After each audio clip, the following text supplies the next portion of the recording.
Saudara, Khubayb ibn Adi dari mulai beliau masuk Islam, ikut bersama Nabi, hadir saudara, yaitu di berbagai macam medan tempur, sehingga Khubayb menjadi incaran tokoh-tokoh Quraisy di kota Makkah.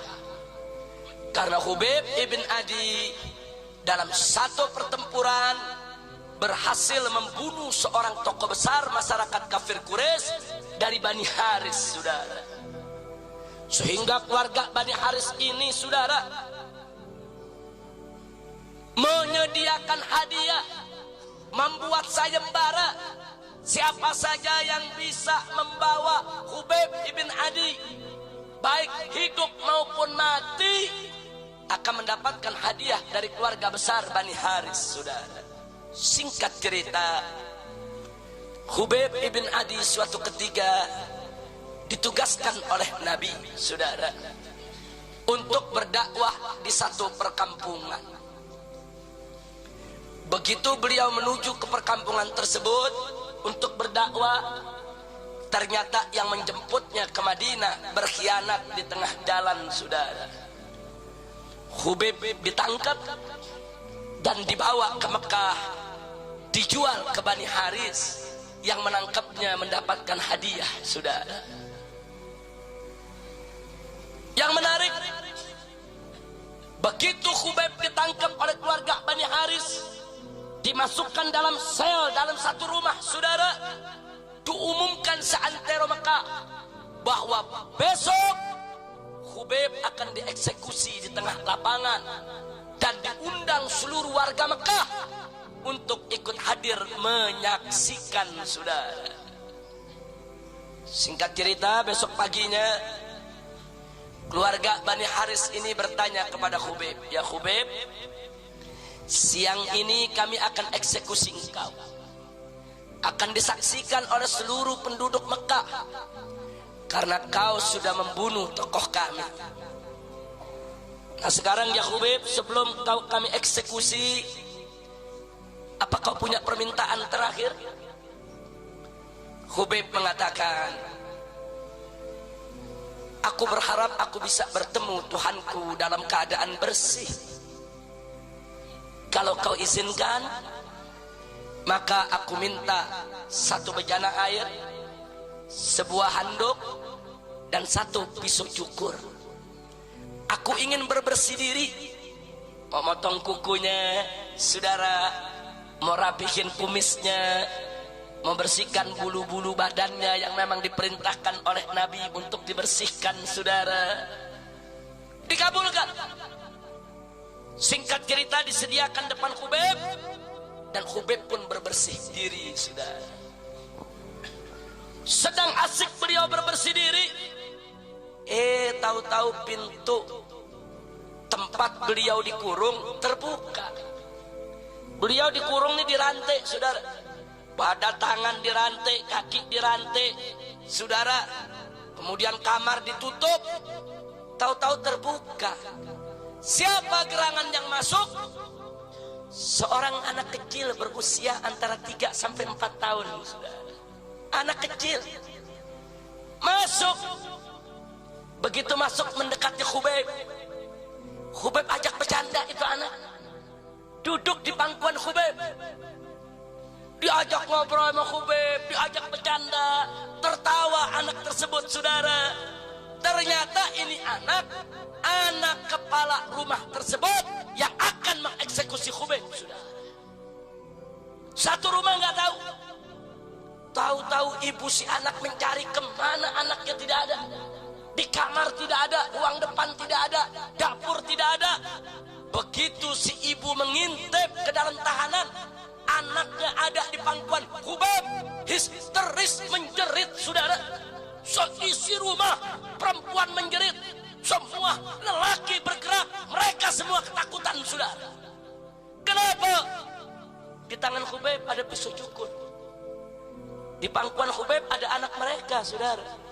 Yang ada di benak orang-orang kafir ini, saudara, Khubayb akan menyanderah anak mereka untuk kebebasannya. Dengan mudah kalau Khubayb ingin menyandera, rela saudara.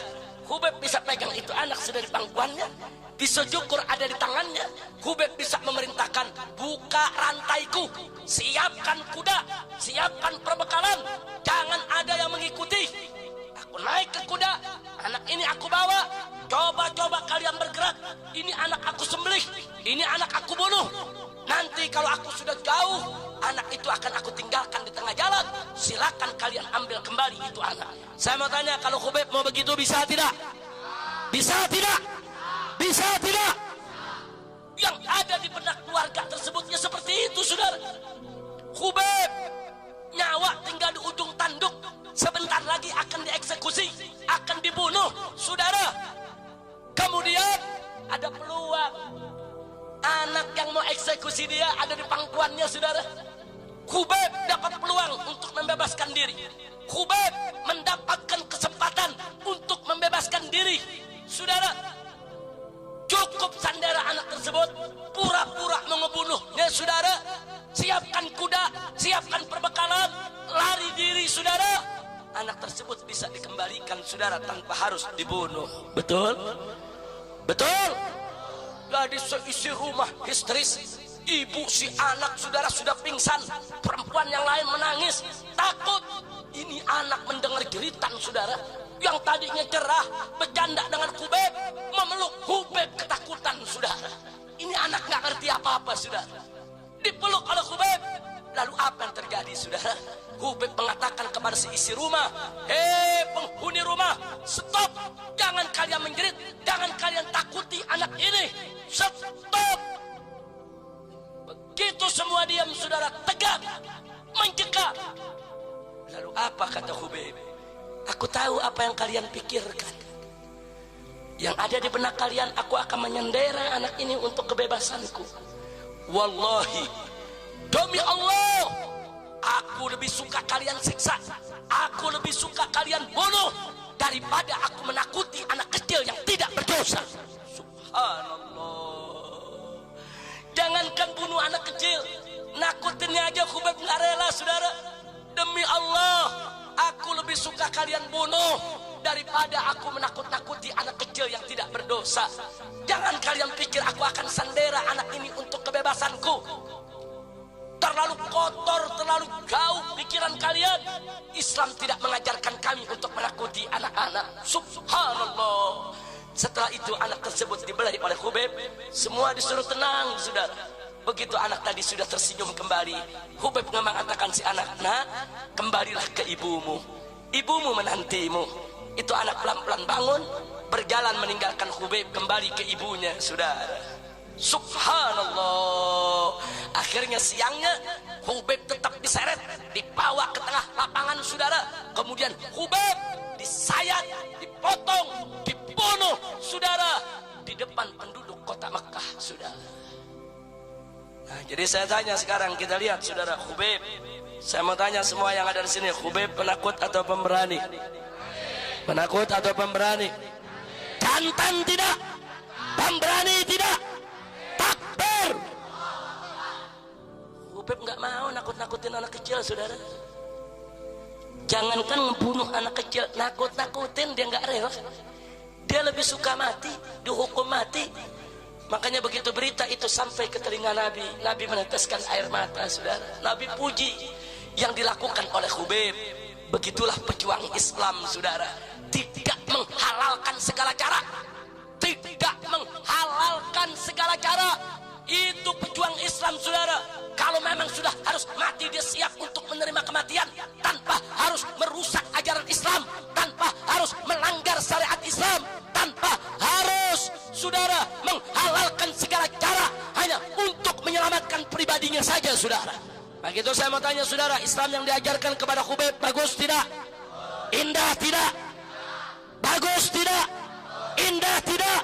Takbir.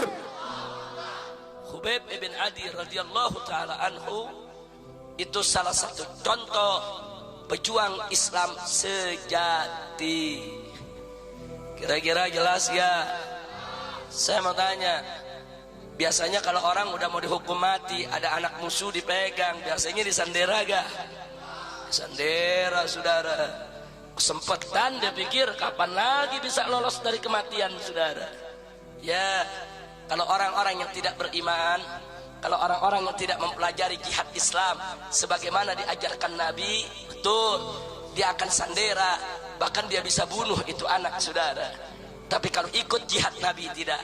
Sekali lagi tidak, jaga anak-anak, jangan ganggu perempuan, jangan ganggu orang-orang tua yang lanjut usia, jangan ganggu orang-orang yang cacat yang tidak berdaya, saudara. Jangan ganggu warga sipil. Islam mengajarkan para mujahidnya untuk bersikap jantan, gentleman, kesatria, perwira, pahlawan, bukan menghalalkan segala cara sebagai pengikut, sudah. Kira-kira jelas tidak? Jelas tidak? Alhamdulillah.